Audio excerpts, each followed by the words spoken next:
صل على سيدنا وشفيعنا وحبيبنا مولانا محمد المعز والكرم وآله الكرام وابنه الكريم وأمته الكريمة وبارك وسلم. کل آپ نے سماعت فرمایا تھا کہ فرقہ صلح کلیہ میں جو عوام میں لوگ ہیں وہ کہتے ہیں کہ اگر مولویوں کے فتوے پر عمل کریں گے تو پھر دنیا میں رہیں گے کیسے. سنیے، فرماتے ہیں رہا دنیا میں رہنے کا معاملہ تو یہ بھی ان بے ایمان صلح کلیوں کا ملعون فریب ہے. حضرات علماء اہل سنت کثرہم اللہ تعالی ونصرہم یہ کب کہتے ہیں کہ تم دنیا میں مت رہو؟ حضرات علماء سنت کب کہتے ہیں کہ تم دنیا میں مت رہو، مر جاؤ، یا کاروبار بیوپار مت کرو، مزدوری نوکری چھوڑ دو؟ بلکہ ان کے فتاوی مبارکہ کا خلاصہ یہ ہے کہ تم دنیا میں اس طرح جیو جس طرح خدا و رسول جل جلالہ و صلی اللہ تعالی علیہ وآلہ وسلم نے زندگی بسر کرنے کا حکم دیا ہے. جیو مگر اللہ و رسول کے حکم کے مطابق جیو.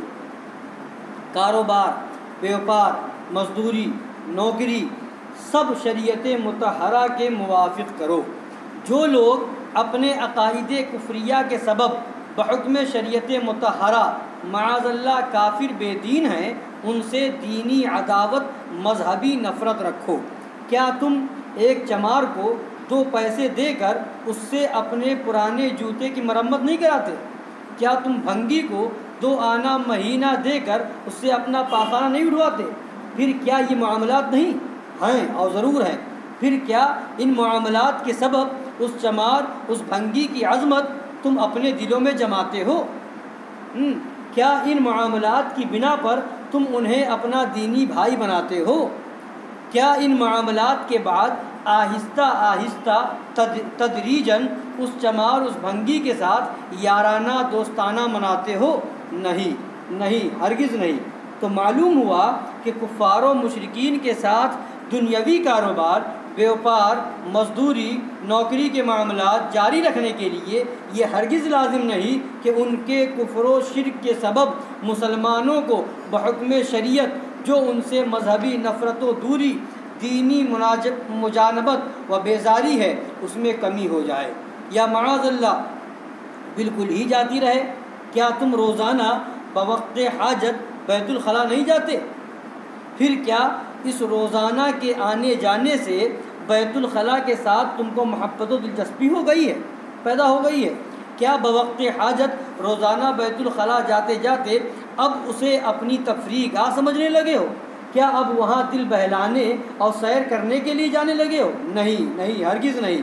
تو حضرات علماء اہل سنت دامت برکاتہم بھی یہی فتویٰ دیتے ہیں کہ مرتدین و مبتدعین کے ساتھ جہاں تک تم سے ہو سکے دنیاوی تعلقات بھی نہ رکھو. دینی تو رکھنا ہی نہیں ہے، دنیاوی بھی نہ رکھو جہاں تک ہو سکے. لیکن اگر ایسا کرنے کے لیے تمہیں ضرورت و مجبوری ہے تو تم اس بارے میں گنہگار نہیں. البتہ ان دنیاوی تعلقات کی بنا پر مرتدین و مبتدعین کے ساتھ موانست و موادت ہرگز جائز نہیں. دنیاوی تعلقات کی بنیاد پر اب ان سے محبت ہونے لگے، دوستی بنا لو، تعلقات بنا لو، جب بیٹھ کے چائے پیے، یہ جائز نہیں. حضرت شیخ مجدد الفسانی رحمۃ اللہ تعالی علیہ اپنے مکتوبات جلد اول کے مکتوب نمبر 165 میں صفحہ 169 پر اپنے خلیفہ و مرید سعادت پناہ جناب سید شیخ فرید علیہ الرحمہ کو مخاطب کرتے ہوئے فرماتے ہیں. مجدد الفسانی رضی اللہ تعالیٰ عنہ پہلے کے بزرگ ہیں، سرکار اعراض کے پہلے کے ہیں اور سلسلہ نقشبندیہ کے بزرگ ہیں. تو وہ کیا فرماتے ہیں؟ فارسی میں عبارت ہے، میں ترجمہ پڑھتا ہوں. فرماتے ہیں یعنی یہ بات لازم ہے کہ ساری ہمت شریعت مطہرہ کے احکام بجا لانے میں صرف کرنی چاہیے اور پابند شریعت علماء دین و صالحین کی تعظیم و توقیر کرنی چاہیے اور شریعت مطہرہ کے احکام کو رائج کرنے میں کوشش کرنی چاہیے اور مسلمان کہلانے والے بد مذہبوں اور گمراہوں کو ذلیل رکھنا چاہیے. کہ حدیث شریف میں ہے، حضور اقدس صلی اللہ تعالی علیہ وآلہ وسلم فرماتے ہیں کہ جس نے کسی بد مذہب کی تعظیم کی اس نے اسلام کے ڈھا دینے پر مدد دی، اور کافروں کے ساتھ جو خدا تبارک و تعالیٰ کے دشمن اور اس کے پیارے رسول صلی اللہ تعالی علیہ وآلہ وسلم کے دشمن ہیں، دشمن رہنا چاہیے، اور کسی طور پر ان کو عزت نہ دینی چاہیے، اور ان بد نصیبوں کو اپنی مجلسوں میں آنے نہیں دینا چاہیے، اور ان سے انس پیدا نہیں کرنا چاہیے، اور ان کے ساتھ شدت و غلظت کرنا چاہیے، اور جہاں تک ہو سکے کسی بات میں ان کی طرف رجوع کرنا نہیں چاہیے، اور اگر بالفرض کوئی ضرورت پڑ جائے تو بیت الخلاء جانے کی طرح شرعی ناگواری اور مجبوری کے ساتھ ان سے اپنی حاجت پوری کرنی چاہیے۔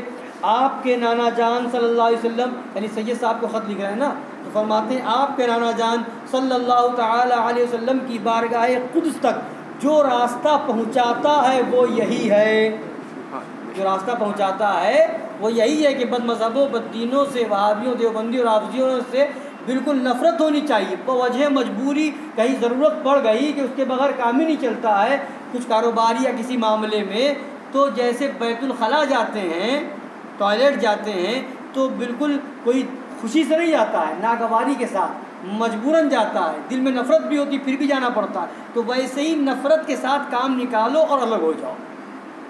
تو فرماتے ہیں سرکار دو عالم صلی اللہ علیہ وسلم کی بارگاہ قدس تک جو راستہ پہنچاتا ہے وہ یہی ہے، اگر اس راہ پر چلا نہ جائے گا تو حضور اقدس صلی اللہ تعالی علیہ وعلی آلہ وسلم کی بارگاہ قدس تک پہنچنا دشوار ہے۔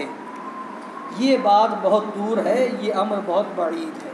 یہ ترجمہ تھا حضرت مجدد الفسانی رضی اللہ تعالیٰ عنہ کی فارسی عبارت کا۔ اب آگے فرماتے ہیں سرکار مظہر اعلیٰ حضرت کہ لوجہ اللہ الکریم الحمد کہ کش شمس فی وسط السماء، یعنی جیسے بیچوں بیچ آسمان میں سورج روشن ہوتا ہے اسی طریقے سے یہ بات بھی روشن ہو گئی۔ فرماتے واضح و روشن ہو گیا کہ ہمارے آقایان نعمت حضرات علماء اہل سنت رحمہم اللہ تعالیٰ کے فتاوی مبارکہ پر عمل کرنا نجات و فلاح آخرت کا ضامن ہونے کے ساتھ ساتھ دنیاوی کاروبار میں بھی ترقی و کامیابی کو متضمن ہے، اور اسی طرح یہ بھی ثابت ہو گیا کہ ان صلح کلیوں کا یہ فریب دینا صرف اسی لیے ہے کہ سادہ لوح عوام مسلمین کو معاذ اللہ یہ باور کرا دیا جائے کہ علماء اہل سنت کے فتاوی اس قابل ہی نہیں کہ ان پر عمل کیا جا سکے، اور یہ کہ